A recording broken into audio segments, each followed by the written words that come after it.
The police siren cut through the marble hallway, just as the glass shattered and every head in the room turned toward the woman in the grey uniform, who had been told she did not belong there. Evelyn Brooks did not flinch. She did not run. She stood still, mop bucket at her side, the smell of lemon cleaner sharp in the air. Her breathing slow and measured while a security guard barked her name like an accusation. The sound echoed off framed oil paintings and polished stone, loud enough to make a judge's clerk freeze mid-step. "Ma'am, you need to put that down," the guard said, one hand hovering near his radio. "This area is restricted. Restricted!" The word landed with weight. Evelyn lifted her eyes, calm, unreadable, and looked past him to the courtroom doors that were supposed to be sealed. Inside, voices argued. Old money voices. Confident voices. Voices that had decided her value the moment they saw her uniform. 15 minutes earlier, she had been invisible. The courthouse on Center Street had a rhythm that never changed. Shoes on stone. Papers sliding. The low hum of authority. Evelyn had learned its timing over the years, learned where to stand and where not to stand, learned how to keep her presence small so no one felt disturbed. She was 61, with iron grey hair pulled back tight, hands rough from chemicals and winter air. People saw her, and saw a cleaner. They did not see the woman who read court opinions on her lunch break. They did not see the calm calculation behind her eyes. That morning the building felt wrong. At 6:30 in the morning, before the first judge arrived, a black sedan had idled too long by the side entrance. Evelyn noticed because she always noticed. A man in a tailored coat stepped out, spoke in low tones to the head of courthouse security, then slipped inside without a badge. No clipboard, no sign-in. Power moved differently when it did not need permission. By 7:15, the staff whispers started. A sealed motion, an emergency hearing, a corporate injunction tied to a nursing home chain under federal investigation. Elder neglect, missing funds, families outside with photos and trembling hands. Evelyn pushed her cart past the benches where those families would sit, their faces already etched into her memory, though she had not met them yet. She heard a woman say, "They buried it," and a man answer, "They always do." The words stayed with her. At 8 sharp, the doors to courtroom 4 were locked. A handwritten sign appeared: "Private proceedings. Security authorized only." The guard who taped it up did not look at Evelyn. He never did. Inside that courtroom sat men who wore confidence like armor. Martin Hale, silver-haired, smooth chairman of a healthcare conglomerate that advertised dignity while siphoning care. His attorney leaned close, whispering numbers and deadlines. Across from them, a junior prosecutor shuffled papers, already outmatched. The judge had not arrived yet. The room buzzed with certainty. Evelyn's cart rolled closer than it should have. "Hey," the guard said sharper now. "I said restricted." Evelyn nodded once, as if complying, as if turning away. Instead, she reached down, lifted the yellow caution sign, and placed it directly in front of the courtroom doors. Wet floor. The words were ordinary. The placement was not. "What are you doing?" The guard snapped. "Safety," Evelyn said. Her voice was steady. "American." Flat with age and authority, earned the hard way. Someone could slip. He laughed, short and dismissive. "This is a courtroom, not a grocery store." The door behind the sign opened an inch. A lawyer's voice spilled out, irritated. "Can we get some quiet out there?" The guard bristled. "Yes, sir." He turned back to Evelyn, lowering his voice. "Move along." Evelyn did not move. She tilted her head, listening. Inside, Martin Hale was speaking now, confident, bored. "The documentation is incomplete. The allegations are emotional, not factual. We're prepared to offer a settlement to avoid unnecessary publicity." Settlement. The word tightened something in Evelyn's chest. She had heard it before. She had signed papers once that used softer words for harder truths. She had learned then how language could erase people. Ma'am the guard said again, louder. "Last warning." Evelyn met his eyes. For a moment the hallway felt smaller. He saw something then he could not name. Not fear. Not defiance. Control. She bent slowly and set her mop against the wall. The bucket wheels squeaked. The sound cut through the murmurs inside the courtroom. That was when the glass shattered. A framed plaque near the door cracked, spider-webbing outward, as if struck from the inside. Shouts erupted. Chairs scraped. The guard lunged for his radio. Somewhere a siren began to wail, distant and growing.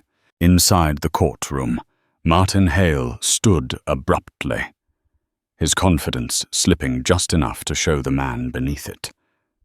"What the hell is this?" he demanded. The judge burst through the side door, robe askew, eyes sharp. "Everyone sit down." No one sat. Evelyn stepped forward past the caution sign, past the guard, who now looked uncertain, and into the open doorway. She did not raise her voice. She did not need to. "Proceedings are not authorized," the judge said, pointing. "Remove her." Evelyn looked at him. Then she reached into the pocket of her uniform and pulled out a folded document, edges worn paper thick. She held it up not to the judge, but to the room. "Before you do," she said, "you should read this." The prosecutor stared, confused. Martin Hale's attorney scoffed. "Your Honor, this is outrageous."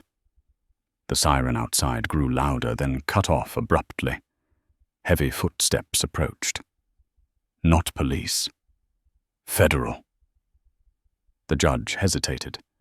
In that hesitation, power shifted. Evelyn unfolded the document halfway. Not enough to reveal everything. Just enough to show the seal. The date. The signatures. "This motion was filed last night," she said. "Emergency injunction. Federal jurisdiction. You were not notified because you were not supposed to be." Silence swallowed the room. Martin Hale's face drained of color. "Who are you?" He demanded the question, sharp with fear. Evelyn did not answer. Not yet. She looked around instead. At the judge, at the lawyers, at the guard who had called her ma'am like it was an insult. She took in the room as if memorizing it for later. "I've been cleaning this building for 11 years, she said quietly. "I've watched cases get buried and truths get delayed. Today is different." The door at the end of the hall opened. 2 agents stepped in, badges, visible eyes scanning. One nodded at Evelyn just once. The guard's radio crackled uselessly in his hand. Evelyn stepped back into the hallway, her cart weighting her mop still against the wall. She picked it up, the familiar weight grounding her. Behind her, the courtroom erupted into controlled chaos. Orders barked. Papers seized. Martin Hale's voice rose, then broke. Evelyn pushed her cart away, the wheels humming softly. Her heart did not race. It never did when the moment mattered. She had not come to be seen. She had come to be precise. And no one in that building yet understood whose day had just begun. The hallway smelled different after the agents arrived, like metal and cold air, and people who had walked with certainty now moved as if the floor itself might give way. Evelyn Brooks pushed her cart toward the service elevator. Steady pace, shoulders square, eyes forward. Behind her, voices collided. Orders layered over apologies. A clerk whispered, "This can't be happening," while another said, "They knew. They always know before we do." The courthouse, so rigid an hour earlier, was breathing wrong now. The service elevator doors slid open with a tired groan. Inside, fluorescent light buzzed. Evelyn rolled her cart in and pressed the button for the basement. Her finger lingered a half-second longer than necessary, a habit she had developed long ago when waiting mattered. The doors closed. The hum of the cables filled the space, low and steady, like a held breath. She exhaled slowly. 11 years earlier, she had stood in a very different hallway, one that smelled of bleach and reheated food, holding a clipboard she barely understood. Back then, she had believed systems failed by accident. Experience had corrected her. Systems failed by design. The elevator stopped with a jolt. The doors opened onto the basement corridor, where records were stored and forgotten. Concrete walls, exposed pipes, the quiet that lived where no one important bothered to walk. Evelyn pushed her cart out and turned left toward a door marked "Archives Authorized Personnel Only." The sign was old letters peeling. The lock had been replaced twice. She knew because she had cleaned around it. The door was ajar. Inside the room was colder than the rest of the building. Metal shelves rose in tight rows, stacked with boxes labeled in fading ink. Years. Case numbers. Names reduced to cardboard. A man stood at the far table, tall, broad-shouldered hair, cropped short and grey at the temples. He wore a federal badge clipped to his belt and a coat that had seen weather. He did not turn when she entered. He said, "You're early." "I don't like being late," Evelyn replied. He finally faced her. Daniel Price, 64, former U.S. attorney. Recently reassigned unofficially, the kind of man who had learned to survive by being underestimated at exactly the right moments. His eyes moved over her uniform, then to her face, then back to her eyes. He nodded once, respectful, not surprised. "They locked courtroom 4, he said. Judge didn't even know he'd been sidelined until 10 minutes ago. "They never do," Evelyn said, setting her mop handle against the wall and folding her hands. "How bad is it?" Daniel exhaled through his nose. "Worse than the reports. Nursing homes across 3 states. Shell companies. Money diverted through maintenance contracts and staffing agencies. On paper, it looks like negligence. In reality, it's deliberate. Strip care down to nothing. Move the funds elsewhere. Wait for people to die quietly." Evelyn's jaw tightened just slightly. She pictured the photos she had seen that morning. Faces folded into plastic sleeves, smiles that had trusted systems to work. And the injunction she asked. Signed, Daniel said. "Freezes assets. Opens the door for criminal charges. Hale's people tried to rush a settlement before the paperwork surfaced. They didn't know you already had it. They knew someone did, Evelyn said. They just didn't think it was me. Daniel watched her closely. They still don't know who you are.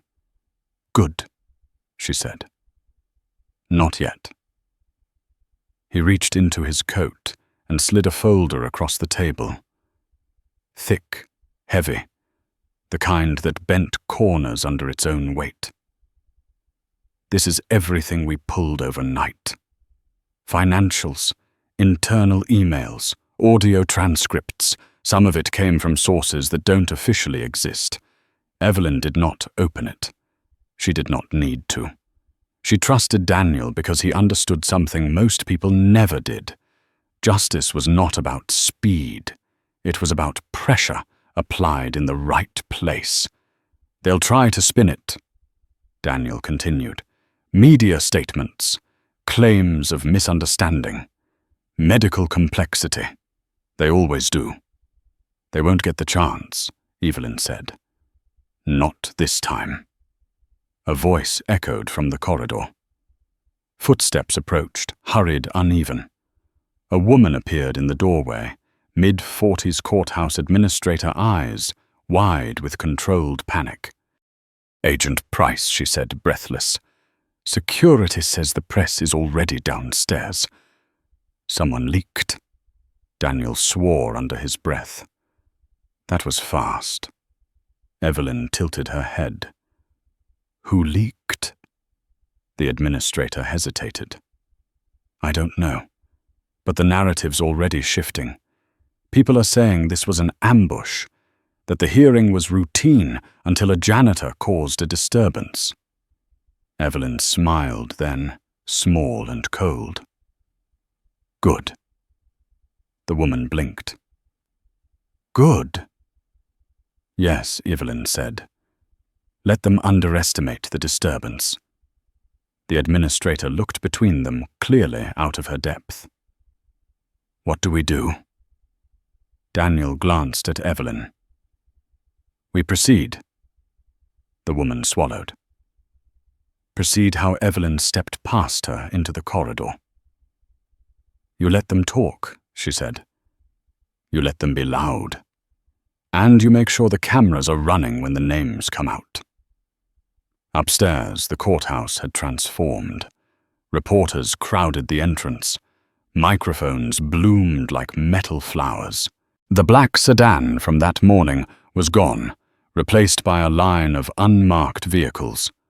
Families gathered behind barricades, holding photos higher now, hope mixing with fear in their faces. Evelyn emerged from the service stairwell into the main lobby, still in uniform, cart trailing behind her. A reporter spotted her and laughed. Is this a joke? He said to no one in particular. We're shutting down hearings over a cleaner. Daniel stepped into view beside her badge visible. The laughter died mid-breath. Statement in 5, a producer shouted. Evelyn felt the eyes then. Dozens of them. Some curious, some hostile, some desperate for a story that fit their expectations. She stood still, mop handle, upright hands, steady. The noise swelled around her. Daniel leaned close. Once you step forward, there's no going back.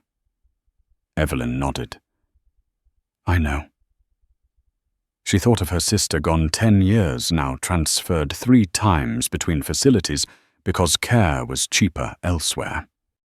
She thought of the forms she had signed, the clauses she had trusted, the call that came too late. She had learned then what power looked like when it hid behind policy. A reporter pushed forward. Ma'am, he called, voice sharp. What's your name? Evelyn did not answer. Not yet. Another voice cut in. Agent Price, is it true this case involves federal fraud?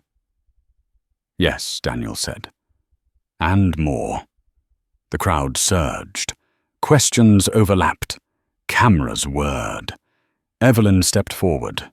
The sound did not drop all at once. It thinned like fog lifting. People sensed something before they understood it. The way she moved. The way Daniel deferred half a step behind her. She placed her mop carefully against the wall, straightened the collar of her uniform, and looked directly into the nearest camera. Her reflection stared back at her older, composed, unyielding. "My name is Evelyn Brooks," she said. Her voice carried without strain, "and I am here because the people in those photographs deserved better than silence." A murmur rippled through the crowd. Someone whispered her name, already typing it into a phone. "I am not a disturbance," Evelyn continued. "I am the reason this building exists. Accountability does not arrive in suits. Sometimes it arrives in uniforms you are trained not to see." The producer's hand shook slightly as he signaled to keep rolling. "Today," Evelyn said, "we begin correcting something that has been wrong for a very long time." Daniel stepped forward, then papers in hand, ready to list charges to name names. But before he spoke, a man at the back of the crowd shouted, "Who do you think you are?" Evelyn's gaze did not waver. "I think I am exactly who I have always been," she said. "You just weren't looking."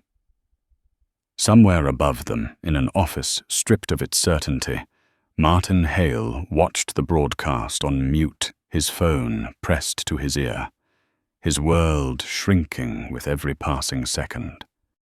And Evelyn Brooks, once invisible, stood in the center of it all, perfectly still, as the story finally began to turn in a direction no one with power had planned for.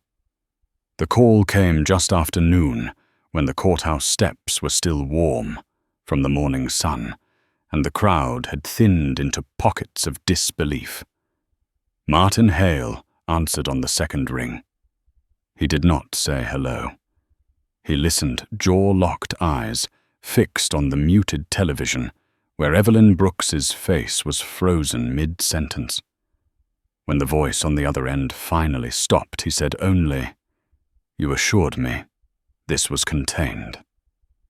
Then he ended the call without waiting for a response. Across the city, in a quiet office overlooking the Hudson, a woman named Carol Whitman closed her eyes and pressed her fingers to her temple. She had been Hale's chief compliance officer for 12 years. She knew exactly which assurances had just failed. Her phone buzzed again. This time, a text. "Federal hold confirmed. Do not destroy anything." Carol swallowed.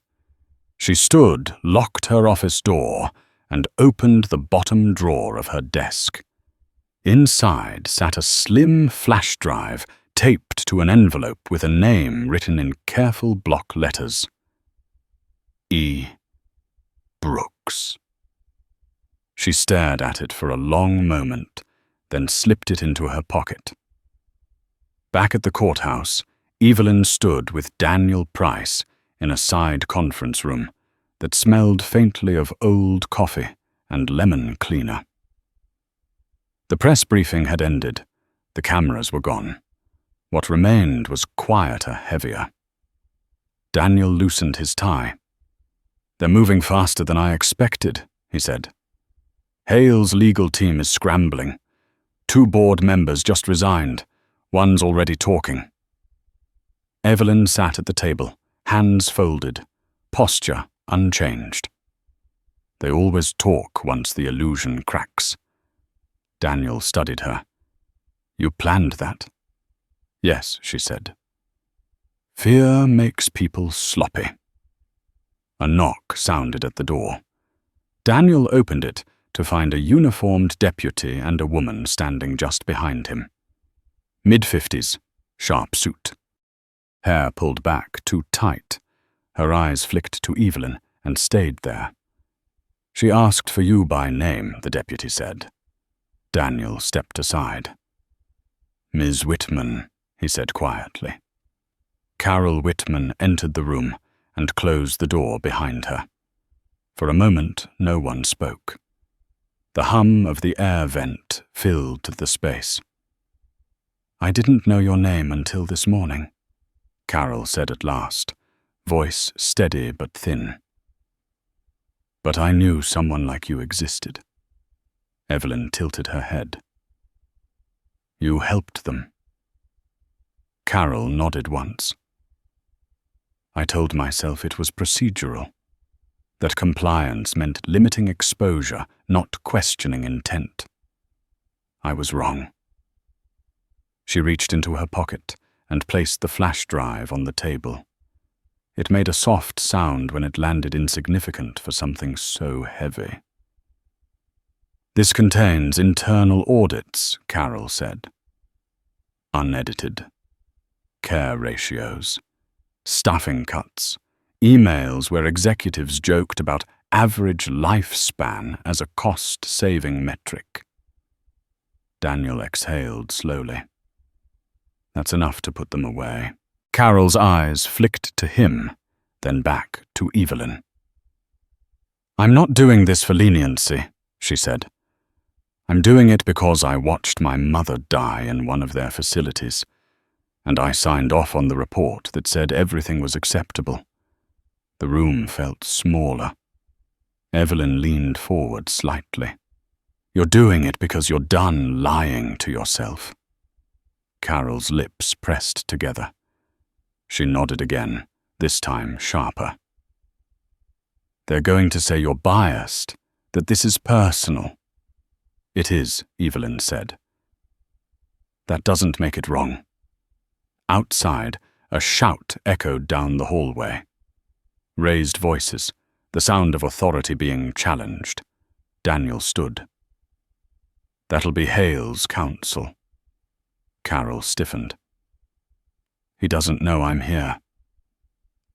"He will," Daniel said.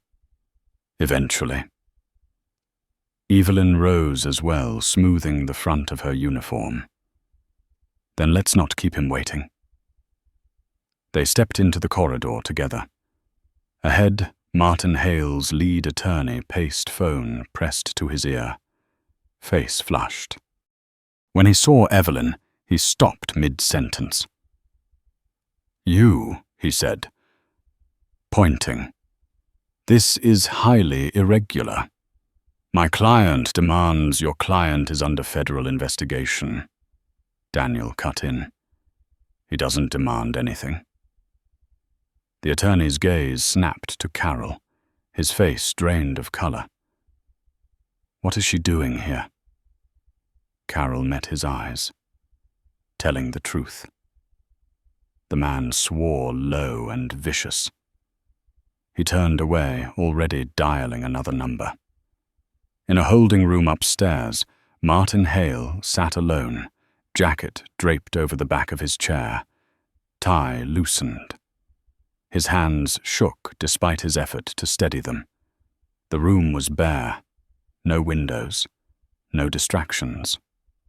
A guard opened the door. "You have visitors." Daniel entered first, then Evelyn, then Carol. Hale looked at Evelyn as if seeing her for the first time. Not as a disruption, not as a prop in a story gone wrong, as a threat he had failed to account for. "This is extortion," Hale said, voice hoarse. "You think you can do this because you wore a uniform and made a speech?" Evelyn did not sit. "No," she said. "I think I can do this because you signed documents you didn't think anyone would read." Carol placed the flash drive on the table between them. Hale stared at it, then at her. "You," he whispered, "after everything I did for you." "You protected the company," Carol replied. Not the people. Hale laughed, a broken sound. People are liabilities. Daniel's voice cut through the room. That's enough. Evelyn stepped closer. Hale flinched despite himself. You built an empire on the assumption that no one would notice, she said. You were right, for a long time. Because people like me were trained to keep their heads down. Hale's eyes narrowed. What are you really after? Evelyn held his gaze. Accountability. He scoffed. That's not how the world works. It does, she said, when enough people decide they're done accepting the cost. Silence settled thick and final. Later that afternoon, as Hale was escorted through a back exit, cameras waited anyway. Someone always tipped them off. He kept his head down, collar turned up, reduced to a shape moving between guards. Across the street, families watched. Some cried. Some stood very still. Evelyn did not watch him go. She stood with Daniel and Carol near the courthouse steps, the air cooler now. The sun shifting west. This will take years, Daniel said quietly. Trials, appeals, pressure from every direction. Evelyn nodded. I know. Carol hesitated. What happens to me? Daniel answered. You cooperate. Fully. And you live with what you helped uncover. Carol let out a breath she had been holding for years. That might be harder than prison. Evelyn looked at her. It should be. As the crowd dispersed, Evelyn picked up her cart once more. The mop handle felt familiar in her hand. Grounding. Daniel frowned. You don't have to keep doing that. Yes, Evelyn said. I do. It reminds me why this matters. She pushed the cart toward the exit, past Marble, and echoes past people who now watched her openly. Some with respect, some with fear, some with shame. Outside the city moved on, unaware of how close it had come to looking away again. Evelyn paused at the top of the steps and looked back once not at the building, but at the people inside it. Then she turned and walked forward, knowing the hardest part was no longer being unseen, but deciding what to do with the power that came once you were. The first lawsuit landed before sunset, quietly, without ceremony, filed by a junior attorney who had never expected to sign his name to something that would follow him for the rest of his career. Evelyn Brooks was already back on the subway when Daniel's phone vibrated. She sat upright on the hard plastic seat, hands folded over her bag, watching her reflection tremble in the dark window as the train tunneled south. Around her, the city exhaled. Someone coughed. A man argued softly into his phone. A woman slept with her mouth open, exhaustion winning. Life continued indifferent to justice catching fire above ground. Daniel's voice came through low and controlled. Civil action. First of many. Families are coming forward faster than we anticipated. They've been waiting, Evelyn said. They just needed to know someone would listen. You're becoming a symbol, Daniel replied. That makes you a target. The train screeched to a stop. Evelyn rose with the others, stepping onto the platform, with the practiced rhythm of someone who had spent decades moving through crowds without being noticed. I didn't ask to be a symbol, she said. I asked for accountability. At street level, the air felt heavier. News vans idled near her apartment building, antennas raised like insects sensing heat. Evelyn paused at the corner, studying the scene. She adjusted her coat, lowered her head slightly, and walked past without slowing. No one recognized her out of uniform. Power often depended on context. Inside her apartment, the quiet was immediate and complete. She locked the door, leaned her forehead against it for one long second, then straightened. The room was small but immaculate. Books lined one wall, legal texts mixed with paperbacks and handwritten notebooks. On the kitchen table sat an envelope postmarked 3 days earlier, unopened. She picked it up now. Inside was a letter written in careful cursive. A woman's name, a facility address, 3 paragraphs describing a father who had stopped eating after staff cuts left him alone for hours. A sentence underlined twice. They told us it was natural decline. Evelyn folded the letter and placed it atop a growing stack. Her phone rang again. This time she did not answer immediately. She made tea instead. The kettle whistled. Steam curled upward. When she finally picked up, her voice was steady. Yes. Daniel did not waste time. Hale's people are pushing a narrative. They're calling you a disgruntled employee, saying this is retaliation.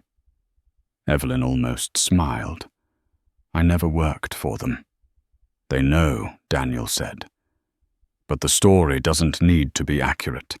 It needs to be loud. They'll get louder, Evelyn said. So will we. A knock sounded at her door.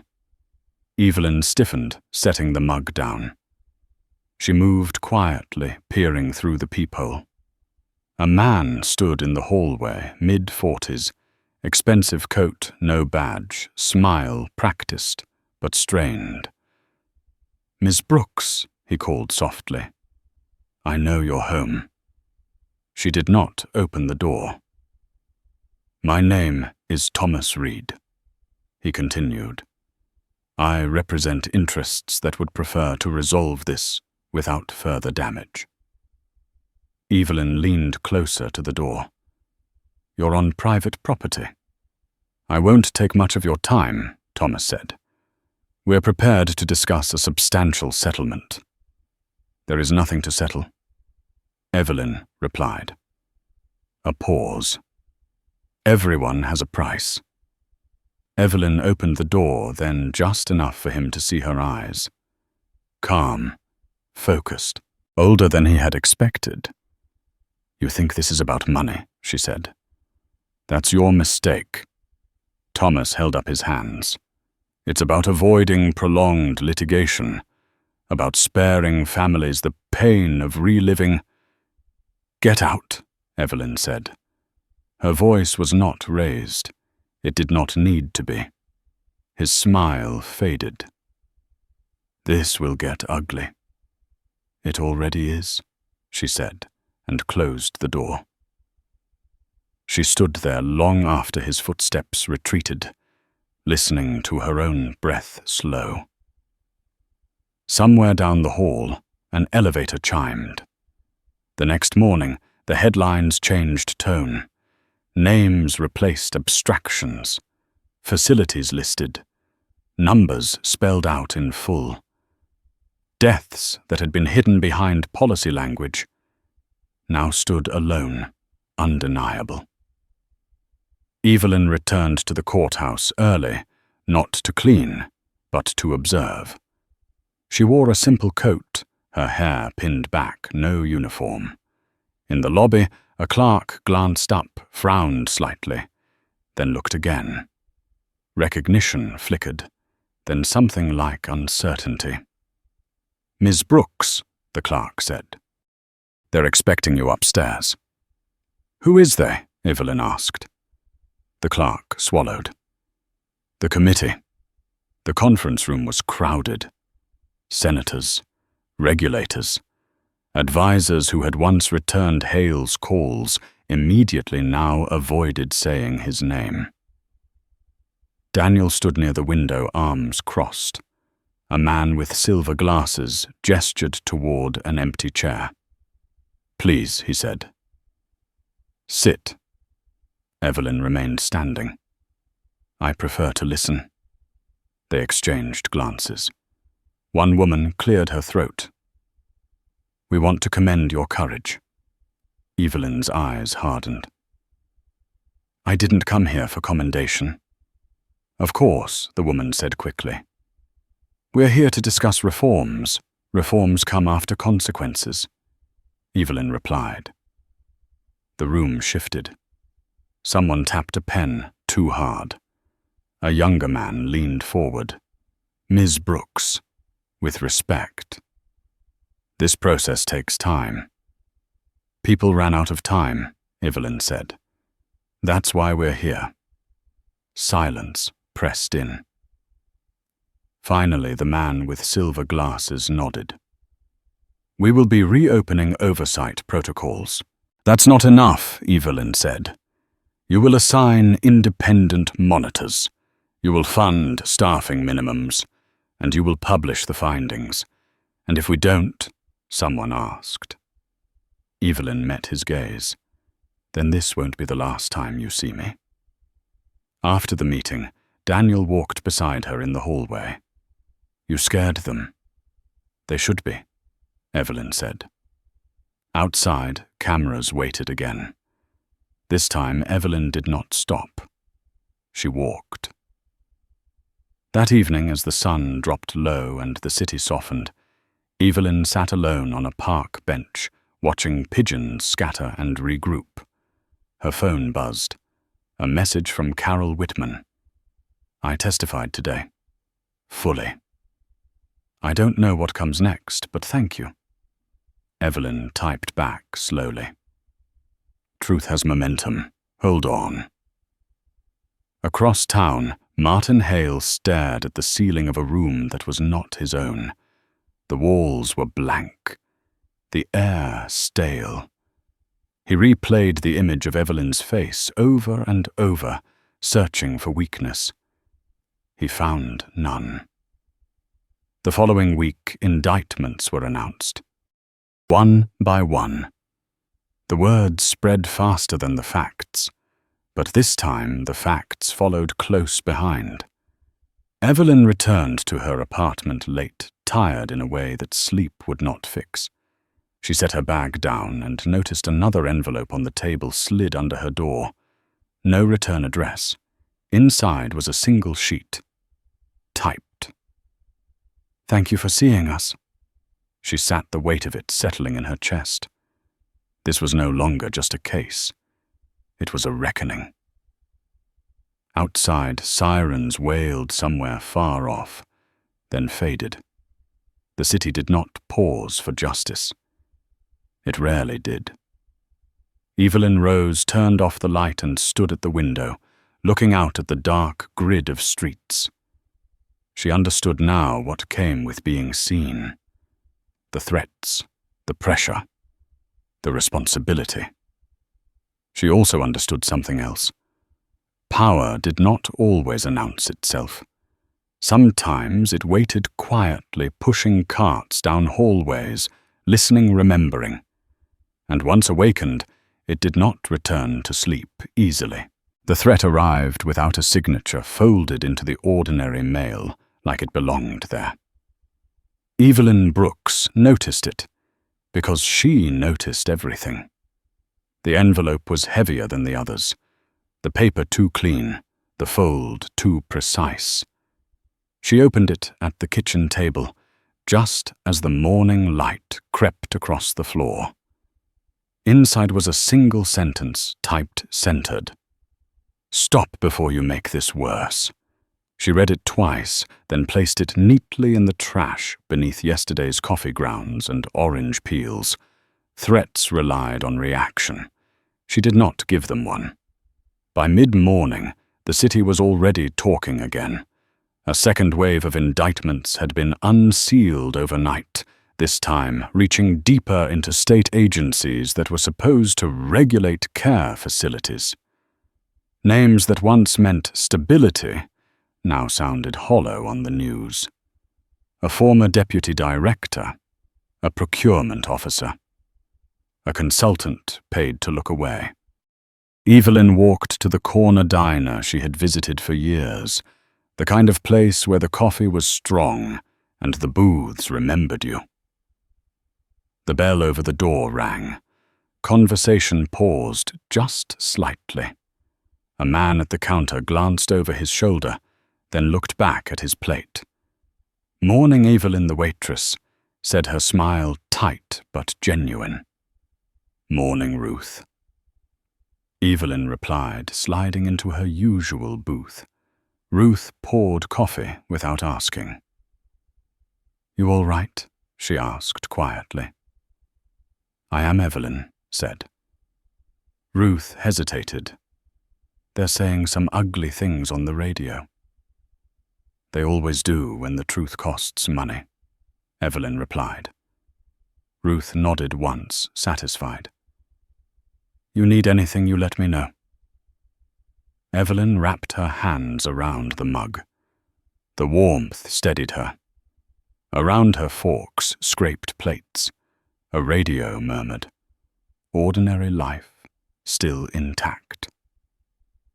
Across town, in a glass office that reflected the river, Thomas Reed stood before a conference table littered with legal pads and untouched water glasses.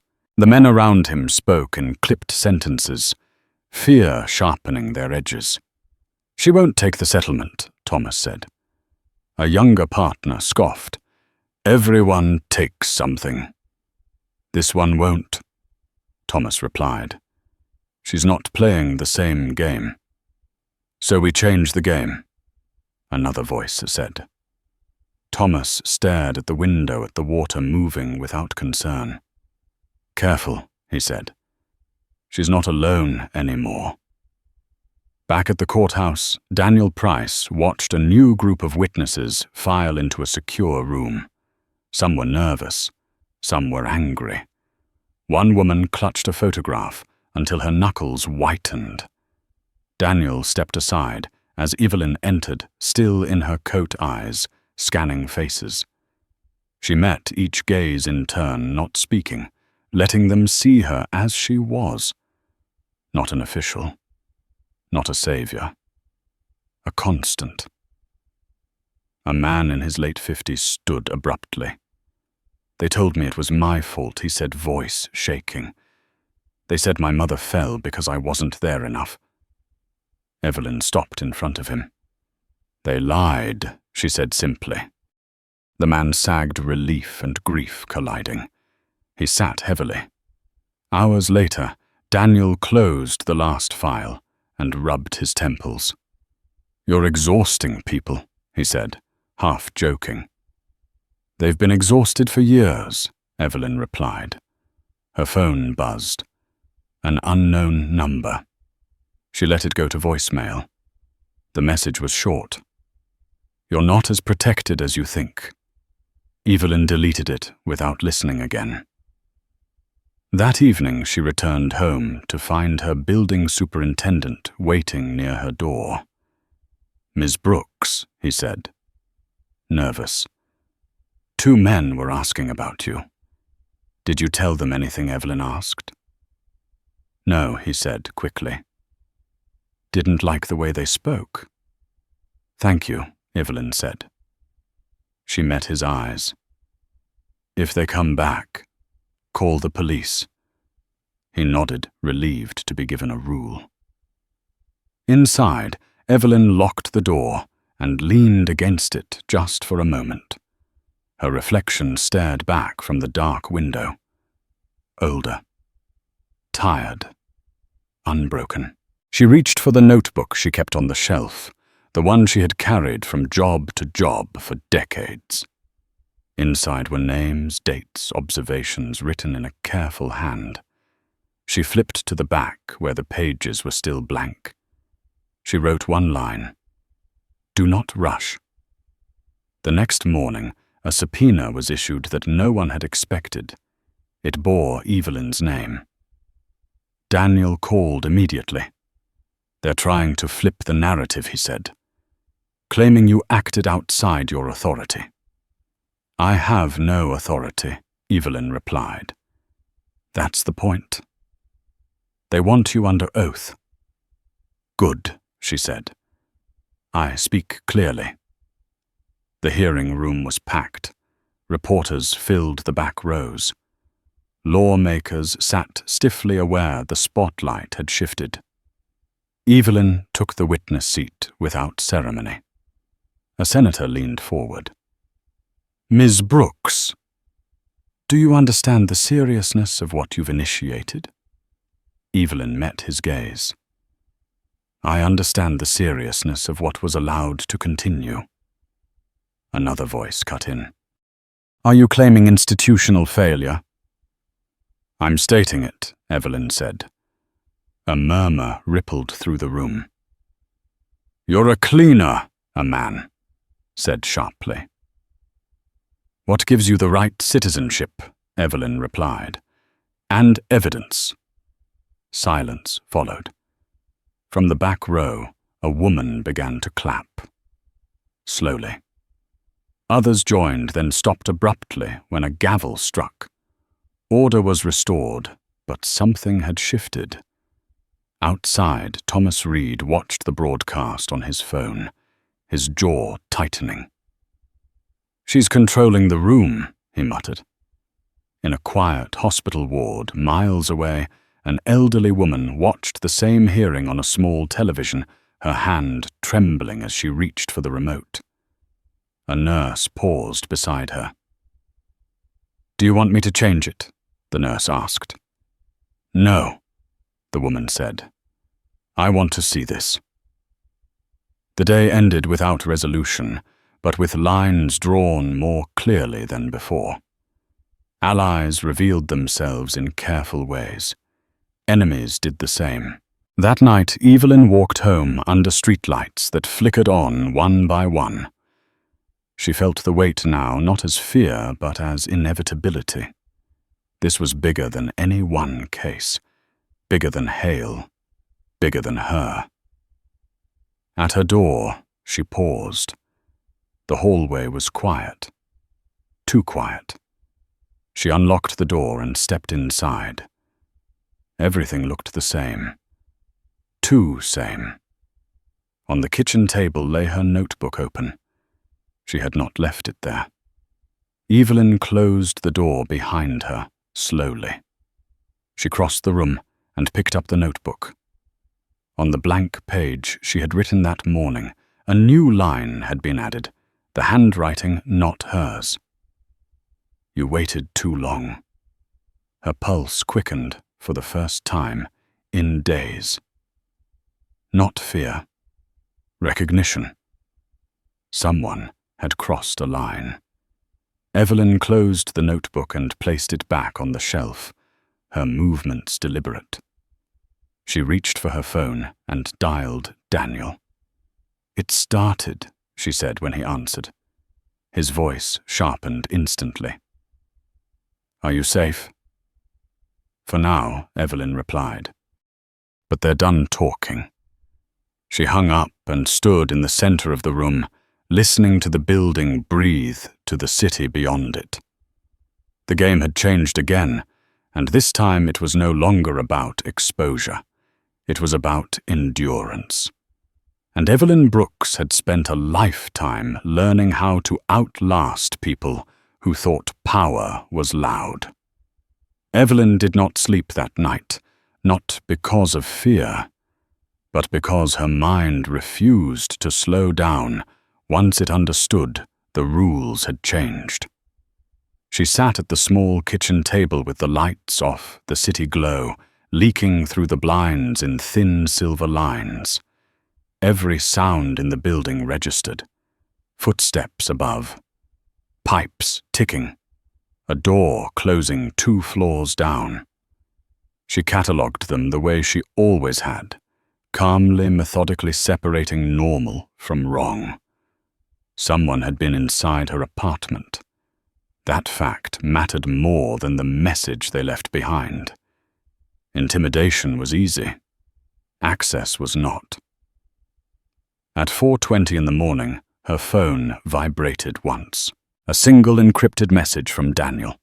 Federal Protective Detail approved. 2 agents en route. Do not leave. Evelyn typed back 3 words. Too late now. She stood, pulled on her coat, and slipped her notebook into her bag. If they were watching, she would not give them the satisfaction of finding her cowering. She unlocked the door and stepped into the hallway, posture, steady eyes forward. The agents arrived as she reached the stairwell. One tall, one broad, both alert in the quiet way that suggested long experience. They did not ask questions in the hallway. They flanked her without touching. "You shouldn't have left the taller one," said as they moved. "I needed to confirm something." Evelyn replied. The street was empty in the pale pre-dawn light. A black sedan idled at the curb. Evelyn stopped short. "That's not us," the broad agent muttered. The sedan rolled forward slowly, then stopped. A window slid down. Thomas Reed's face appeared pale and tight. "Ms. Brooks," he said. "This doesn't have to escalate." The agents stepped forward immediately. "Step away from the vehicle," one ordered. Thomas raised his hands. "I just want to talk." Evelyn stepped past the agents. "You already crossed into my home," she said. "That was your choice." Thomas swallowed. "You're provoking forces you don't understand." Evelyn's gaze sharpened. "I understand exactly what you're afraid of. You're not afraid of me. You're afraid of what happens when I stop being the only one." Sirens sounded in the distance. Thomas's jaw tightened. "This is your last warning." "No," Evelyn said quietly. "That was yours." The sedan pulled away, tires whispering against the pavement. Inside the federal building later that morning, the mood had shifted from urgency to something colder. Strategy. Daniel stood over a table, scattered with reports, his sleeves rolled up. "They accessed your apartment," he said. "That gives us leverage." "It gives us confirmation," Evelyn replied. "They're not just defending. They're trying to control." Daniel nodded. "We traced the breach. Building management company. Shell owned by one of Hale's former partners." Evelyn exhaled slowly. Names Daniel slid a page toward her. 3. One of them sits on a hospital board, another on a state ethics committee. "Of course they do," Evelyn said. A younger agent leaned in. "We can issue warrants." "Not yet," Evelyn said. "They're expecting force. We give them patience." The agent frowned. "With respect, Ms. Brooks." "With respect." Daniel cut in. "She's right." The agent straightened, chastened. By midday, Evelyn sat across from a man who had not been scheduled to testify. His name was Samuel Grant, 72. Former facilities manager for 3 different care homes. His hands shook as he spoke. "They told us to log staff hours that never happened," he said. "Said it was temporary. Said the residents wouldn't notice." Evelyn leaned forward. "Did you question it?" Samuel's eyes filled. "I did. They moved me. Told me I was difficult. Did anyone die because of it?" Evelyn asked. He nodded once, broken. More than one. Outside the room, Daniel watched through the glass, his expression tight. He knew this was the heart of it. Not the money. The silence. That afternoon, a committee aide approached Evelyn in the corridor, eyes darting. "Someone wants to see you." "Off the record." "Who?" Evelyn asked. The aide hesitated. "A donor." Evelyn followed anyway. The conference room was dim blinds, half closed. A man stood by the window, back turned. He was tall, well-dressed, posture practiced. "You shouldn't be here," Evelyn said. He turned. His face was familiar in the way powerful faces often were seen, but never studied. "I fund half the health initiatives in this state," he said, "and I don't like surprises." "Then you should have paid attention," Evelyn replied. He smiled thinly. "You're disrupting markets." "I'm disrupting harm," Evelyn said. He stepped closer. "People like you don't win these fights." Evelyn met his eyes. "People like me don't fight to win. We fight to finish." His smile faded. "You think the public will stay with you when this gets complicated?" Evelyn tilted her head. "I think you underestimate how tired they are of being lied to." The man stared at her for a long moment, then turned back to the window. "You'll regret this." "Everyone regrets being caught," Evelyn said, and left him there. That evening, the first retaliation came openly. A news segment aired questioning Evelyn's background. Old photos surfaced. A former landlord quoted out of context. A narrative carefully assembled to suggest instability. Daniel called immediately. "They're testing public doubt." Evelyn watched the segment without blinking. "Good." "You're not worried?" he asked. "They're showing their hand," she replied. "And it's weaker than they think." The real shift came the next morning. A sealed document was unsealed by Court Order 1 Evelyn had not submitted. It detailed a deferred prosecution agreement from 15 years earlier, buried forgotten, involving the same network of companies under a different name. Same patterns, same executives. Daniel stared at the screen. "This connects everything." Evelyn nodded. "I've been waiting for that." He looked at her sharply.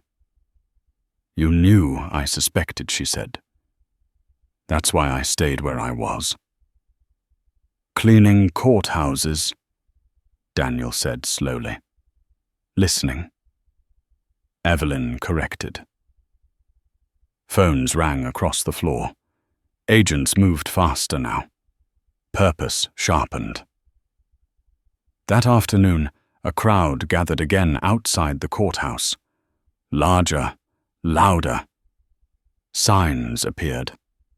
Names written in thick marker. Faces lifted. Evelyn stood inside, watching through the glass, her reflection layered over theirs. She felt it then. Not fear, not triumph, momentum. Someone knocked softly at the door behind her. Carol Whitman stepped in, pale but composed. "They served me with charges," she said. "I expected it." Evelyn nodded. "Truth has a cost." Carol swallowed. So does silence. As evening fell, Daniel joined Evelyn by the window. "They're running out of moves. They'll try one more," Evelyn said. "What?" he asked. She looked at him. "They'll come after me directly, not legally. Personally." Daniel's jaw tightened. "We won't let that happen." Evelyn turned, her expression calm, resolute. "You may not have a choice." Outside, the crowd chanted her name, not loudly but steadily. Evelyn Brooks. Evelyn Brooks. She closed her eyes for a brief moment, not in exhaustion, but in acceptance. This was no longer about exposure or reform. It was about whether power could be forced to look itself in the mirror and not look away. And for the first time since this began, Evelyn allowed herself to think it. If they wanted a final confrontation, she was ready to decide where it would happen. The invitation arrived through official channels, sealed formal and deliberately public, as if to disguise how personal it truly was. Evelyn Brooks read it once then again, her expression unchanged. A televised oversight hearing, emergency session. Her name listed first on the witness schedule bolded. The location was not the courthouse this time, but a federal auditorium downtown, a place designed for optics, not truth. Daniel Price stood across from her office table, arms crossed. "They're forcing the confrontation," he said. "If you testify there, they control the frame." "They think they do," Evelyn replied. "They'll attack your credibility, your past. They'll try to turn this into theater." Evelyn folded the paper carefully. "Then we make sure the audience knows who's acting." The night before the hearing, the city felt tense in a way that had nothing to do with weather. Sirens echoed longer than usual. Helicopters hovered farther south. Social media boiled with speculation, outrage, loyalty, disbelief. Evelyn turned her phone face down and focused on the quiet of her apartment. She laid out her clothes with care.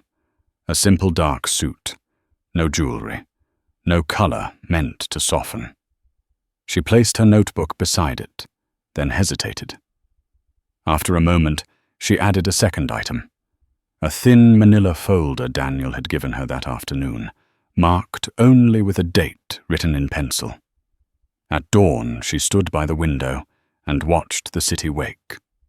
She felt steady, not calm.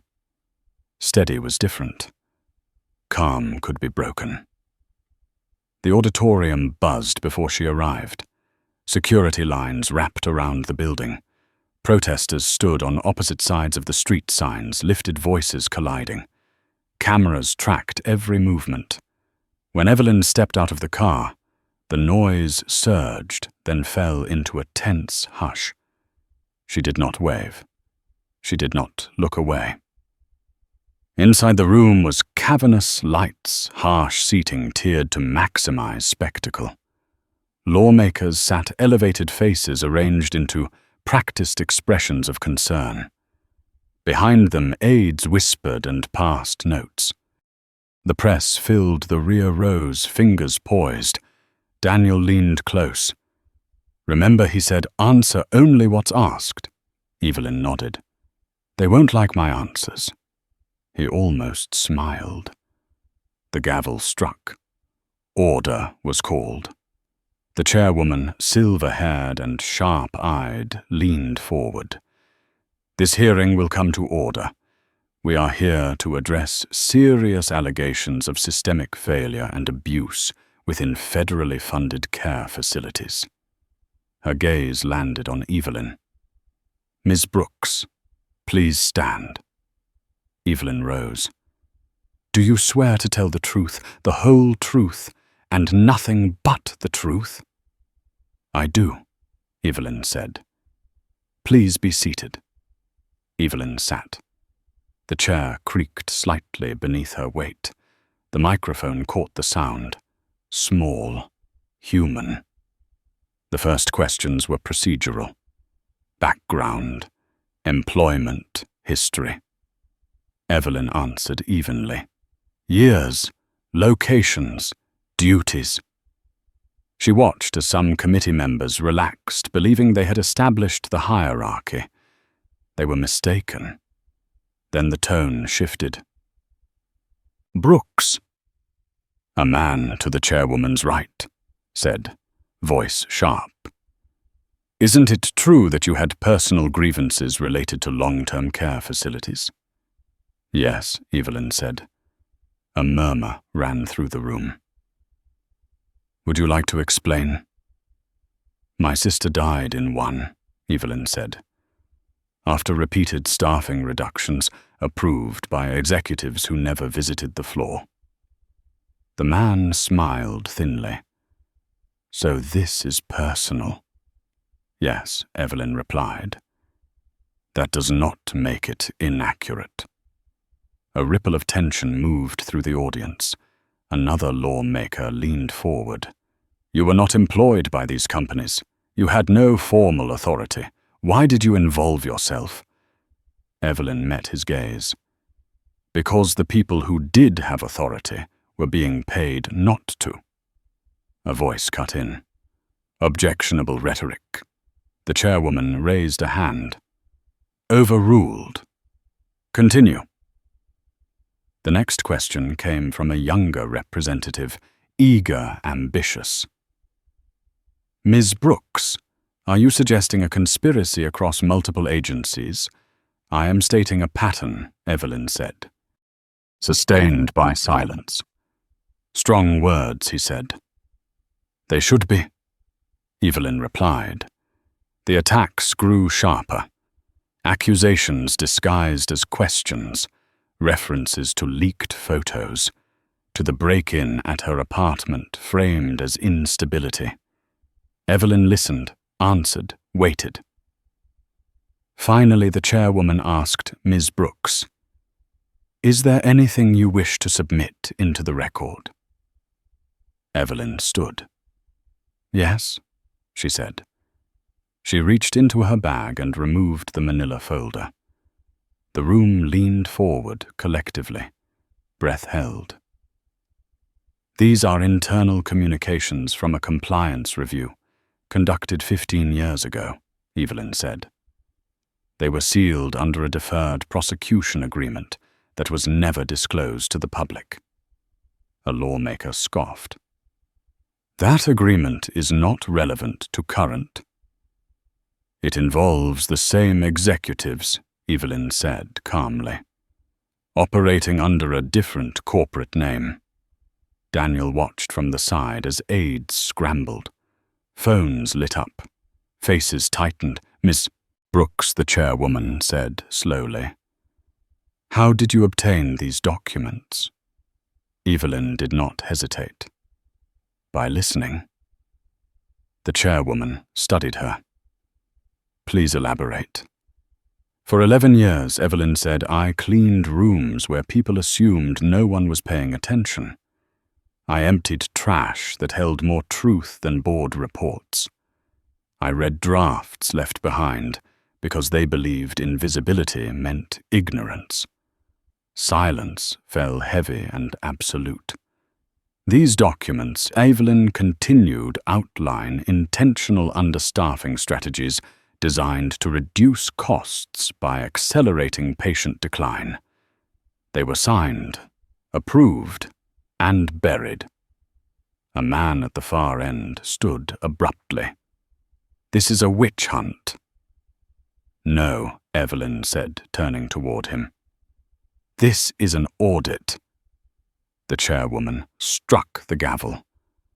Order. The room was no longer under control. Reporters whispered urgently. The audience stirred. A woman in the front row began to cry, silently pressing a photograph to her chest with moles. Brooks. The chairwoman said, her voice quieter now. Are you prepared to testify further under oath regarding these documents?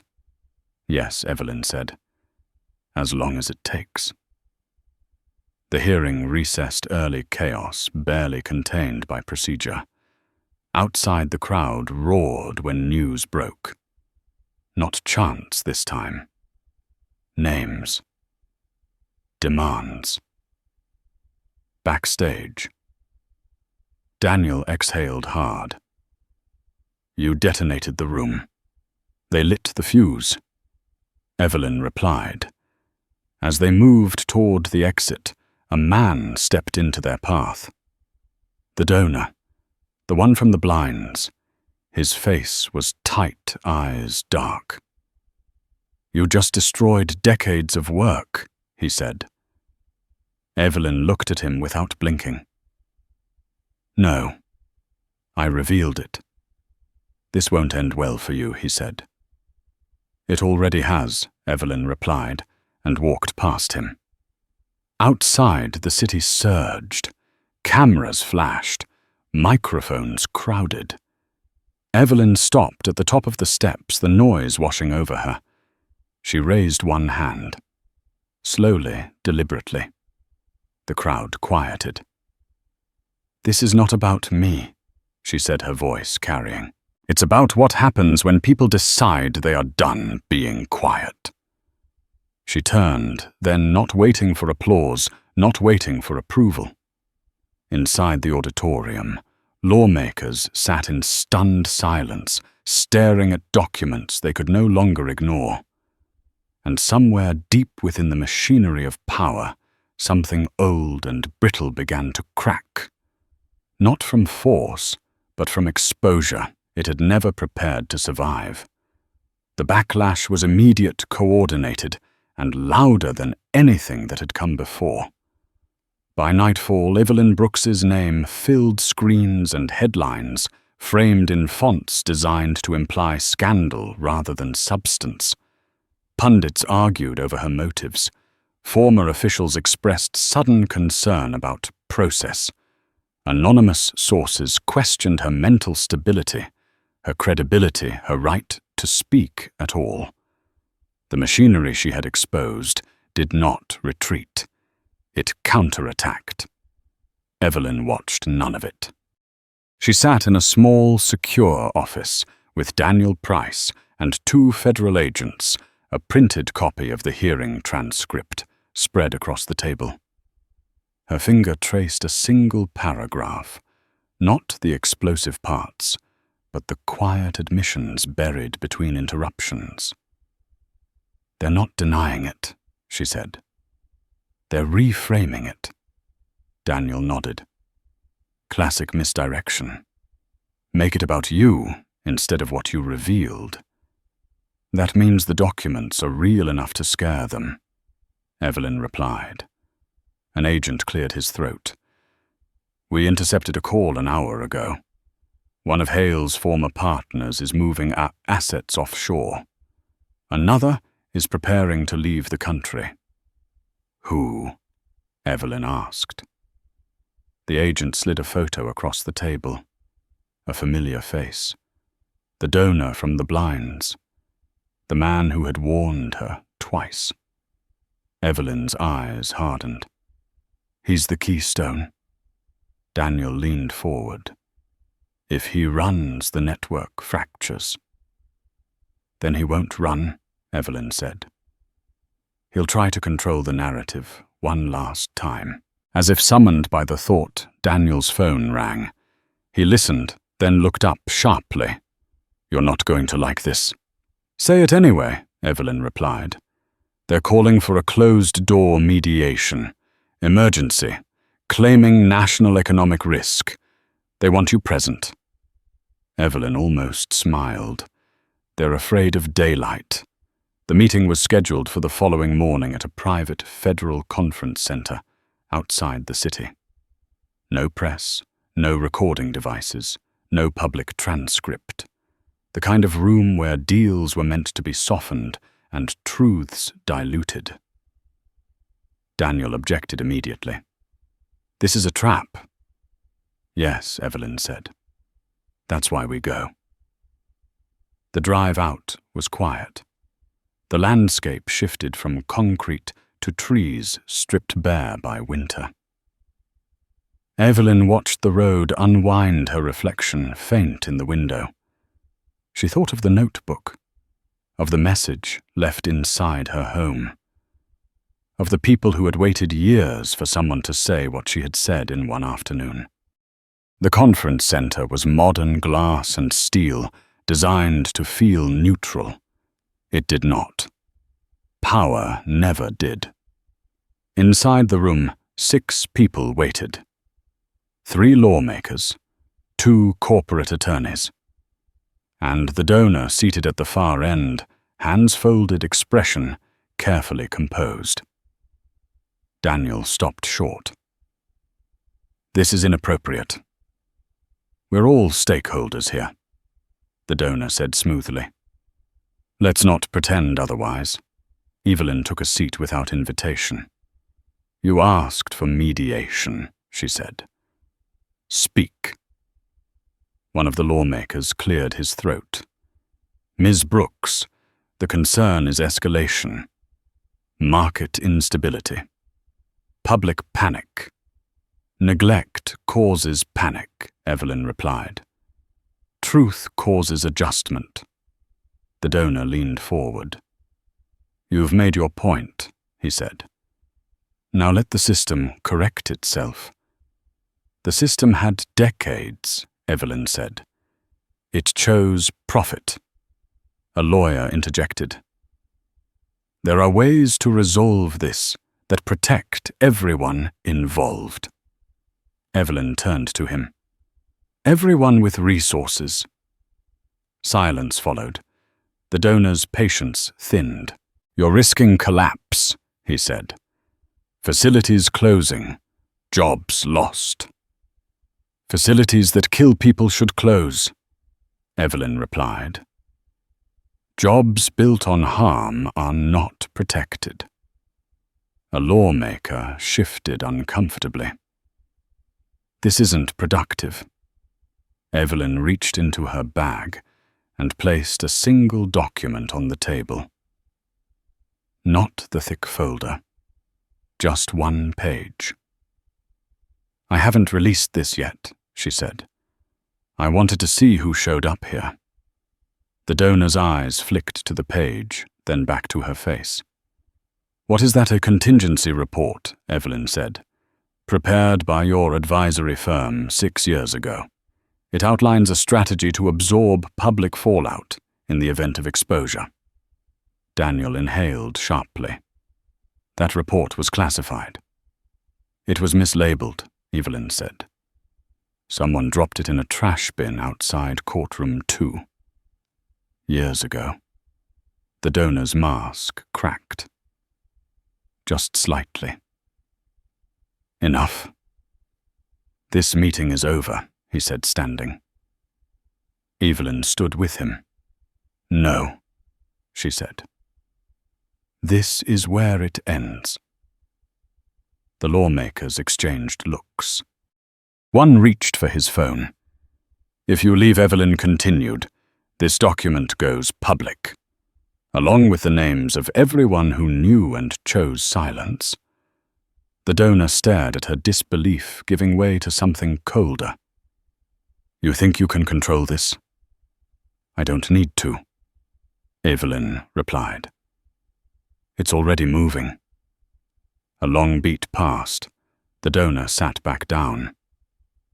"What do you want?" he asked quietly. Evelyn's voice did not rise. "Independent oversight, full restitution, criminal referrals without interference.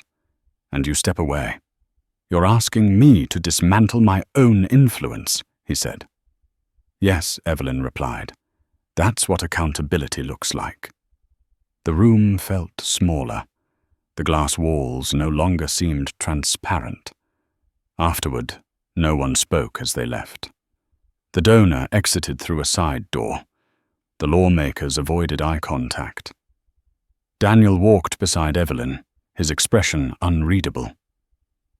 "That was dangerous," he said once they were outside. "Yes," Evelyn replied. "So is pretending danger doesn't exist." Back in the city, the storm broke fully. Whistleblowers emerged. Former executives resigned publicly. Investigations widened. The donor's name surfaced, despite his efforts, whispered first, then spoken aloud. That night, Evelyn returned home to find her building quiet. The hallway lights dimmed.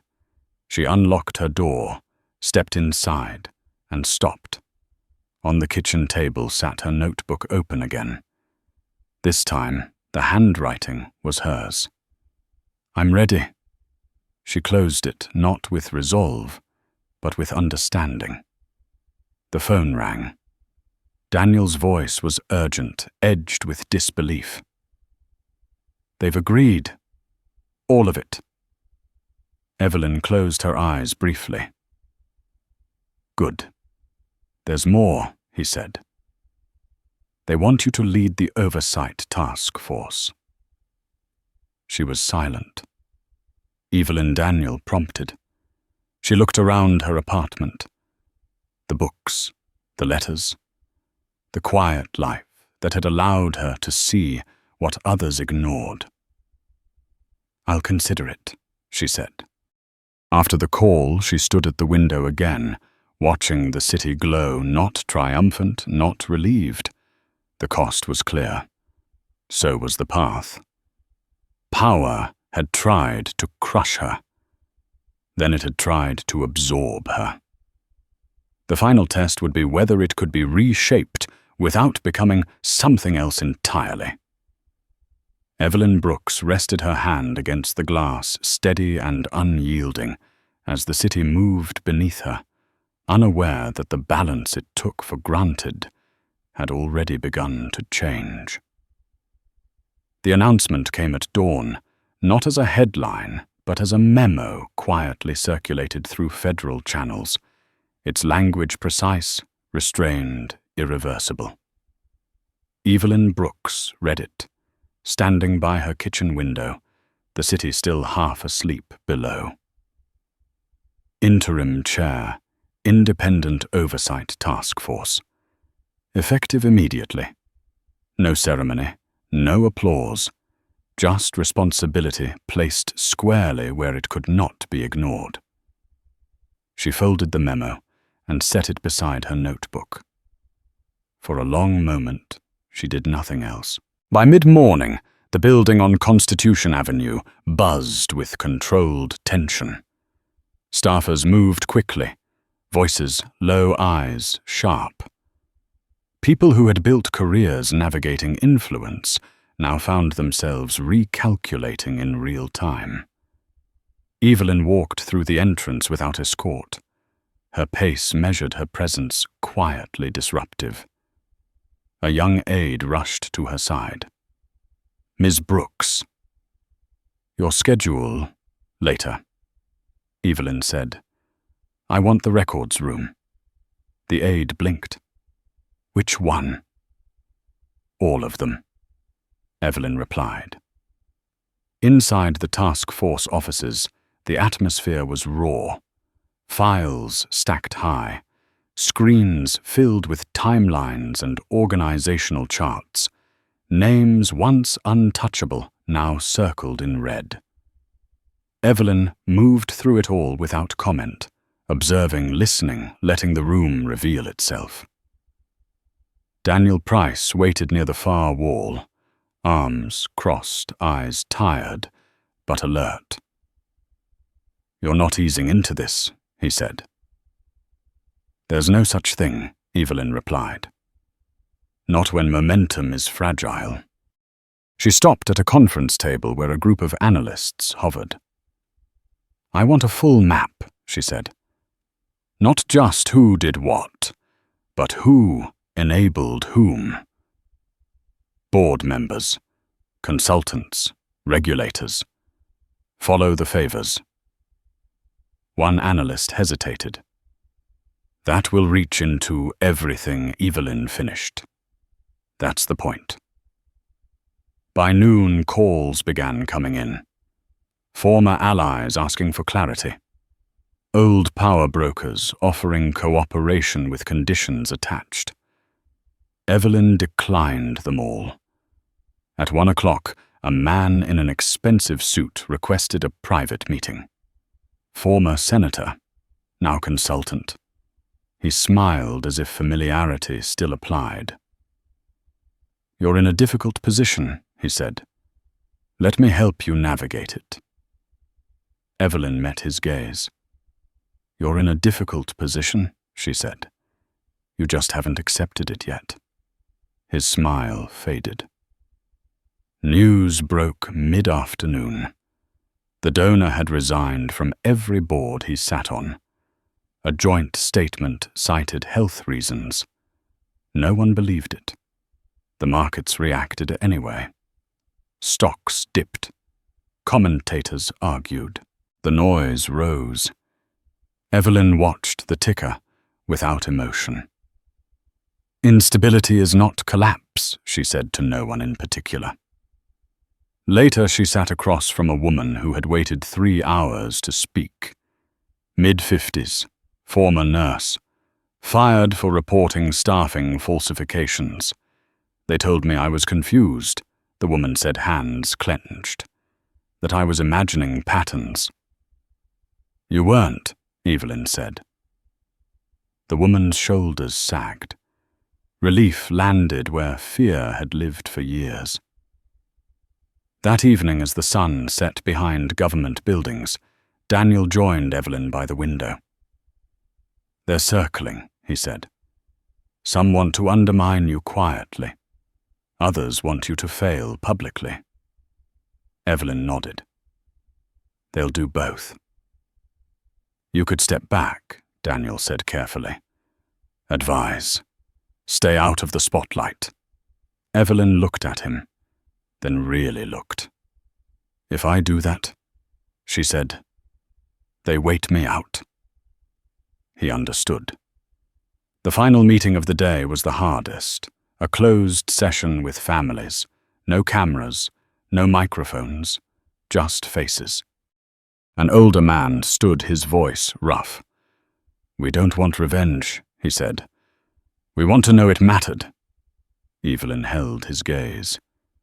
"It does," she said, "and it will." After they left, the room felt hollow. The weight settled in. This was the cost no document could quantify. Evelyn returned home late. The city was quieter, the kind of quiet that followed upheaval. She unlocked her door, stepped inside, and paused.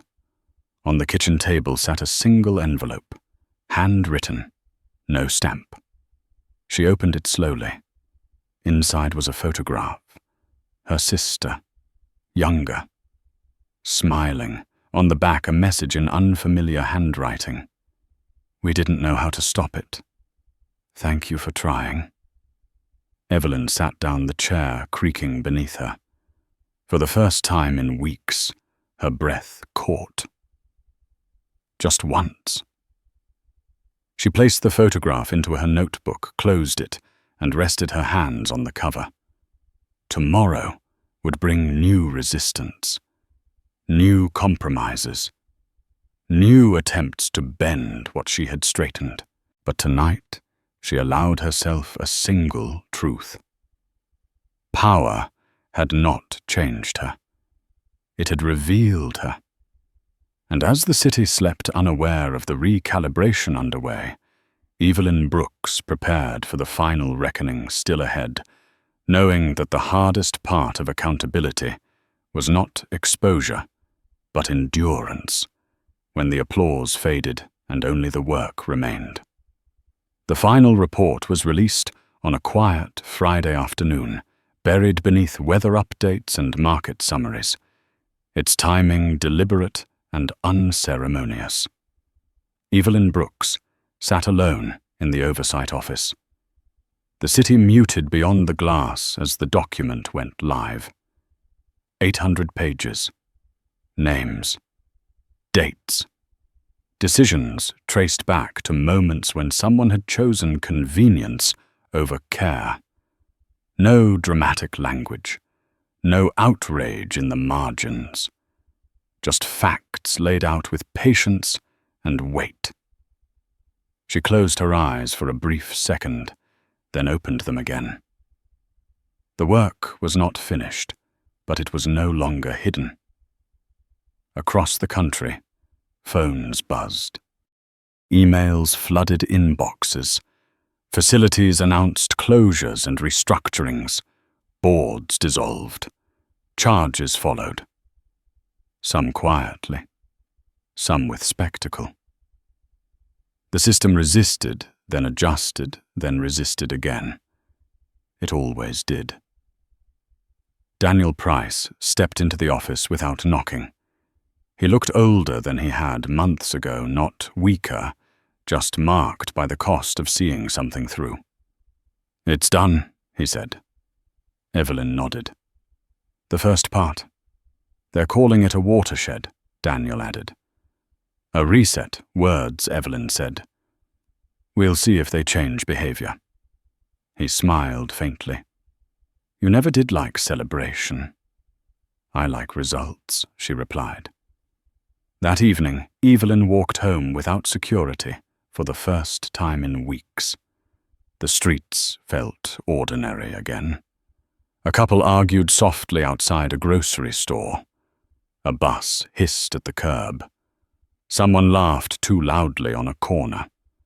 The city had absorbed the shock and moved on as cities always did. At her apartment, she brewed tea and sat at the small table, her notebook open but untouched. Letters filled the drawer now. Some grateful, some angry, some simply relieved to be acknowledged. She read none of them tonight. Instead, she reached for the photograph tucked between the pages. Her sister's smile met her unchanged by time or consequence. Evelyn traced the edge of the image with her thumb, then slipped it back into place. The phone rang once. Daniel again. "They're asking what's next," he said. Evelyn looked around the room. The books, the quiet, the life she had built by paying attention when no one expected it. "Next," she said, "is consistency." After the call, she stood at the window watching the lights blink on across the city one by one. Somewhere, a facility director was rewriting schedules. Somewhere else, a regulator was rereading a report they had ignored years ago. Somewhere, a family slept a little easier, knowing the truth had not been erased. Evelyn did not feel triumphant. She felt settled. Weeks later, she returned to the courthouse where it had begun. Not in uniform, not as an official, but as a visitor. The marble floors gleamed. The echoes felt familiar. A guard nodded to her, respectful, uncertain. She nodded back. In the hallway outside courtroom 4, she paused. The caution sign was gone. The plaque repaired. The space looked unchanged. It wasn't. A young cleaner pushed a cart past her eyes, down, moving quickly. Evelyn stopped her gently. "Take your time," she said. The woman looked up, startled, then smiled shyly. "Yes, ma'am." Evelyn continued on, leaving the building behind her. Outside, the air was crisp, the sky clear. She walked without destination, letting the city carry her. The story would be told many ways, simplified, argued over, forgotten and rediscovered. That was out of her control. What remained was the quiet knowledge that attention, when sustained, could shift weight even the strongest structures depended on. That night, as Evelyn sat at her table once more, she closed her notebook for the last time and placed it on the shelf. Not as an ending, as a marker. If this story moved you, if you believe that ordinary people can still hold systems to account, take a moment to like this story, subscribe to stay with us, and comment these 3 words. Stand for truth.